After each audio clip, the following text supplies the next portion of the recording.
would you do for money? Or better yet, what wouldn't you do for money is the question raised by the poor souls who seem to be hindered when that fresh green paperback is mentioned. Can you smell it?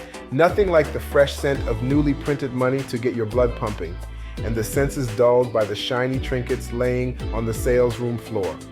You have probably heard the saying, money is the root of all evil, but shouldn't it be quite the opposite, since being broke can be like hell? The barter system likely originated 6,000 years ago. Yeah, you heard me right. People have been exchanging energy for goods for over 5,000 years. It seems to be the only system that can regulate the social status of man.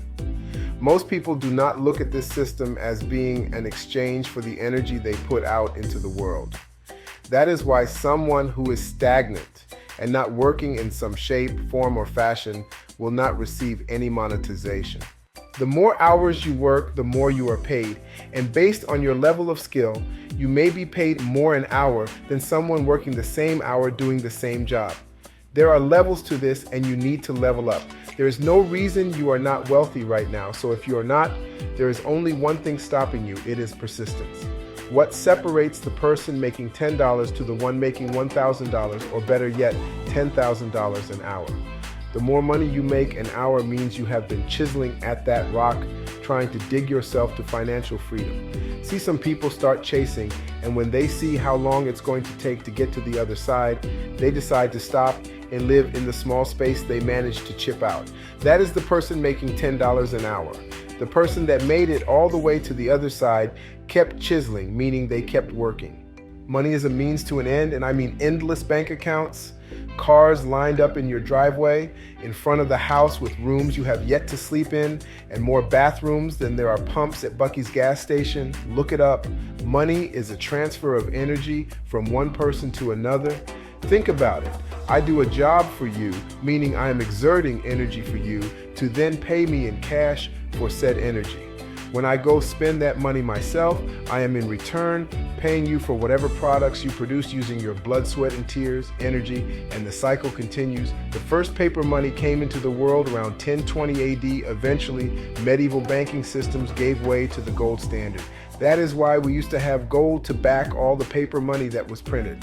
There are 5 notable stages of money's evolution, starting with commodity money.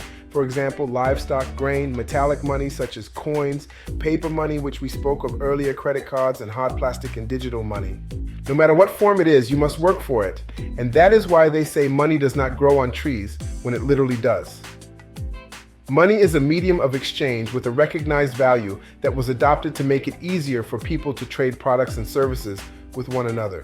Now, why do you think celebrities like athletes, movie stars, get paid so much more than any other profession? It is because they are paid to grasp and hold your attention. Most people do not know that they are in a trance, and so they never break out, while the rich keeps all the money to themselves when all you had to do was start something and stick with it. Have you heard the story about the actor who went to a rehearsal and did not get the part? He didn't stop going to rehearsals, though he was turned down for many reasons, but one day he was given a shot, and that day defined how fat his pockets got. If there were no money, we would be reduced to a barter economy. Every item someone wanted to purchase would have to be exchanged for something that person could provide. For example, a person who specialized in fixing cars and needed to trade for food would have to find a farmer with a broken car. The future of money is expected to be heavily influenced by technology. Predictions include the rise of cashless societies, the growth of cryptocurrencies, the continued adoption of digital currencies, and the potential offering of a central bank digital currency. When money is fully digitized, your energy will no longer be yours. It will be numbers in the system that is easily manipulated by the push of a button. That is why you need to be the one pushing the buttons. You don't think you can do it, but I know you can.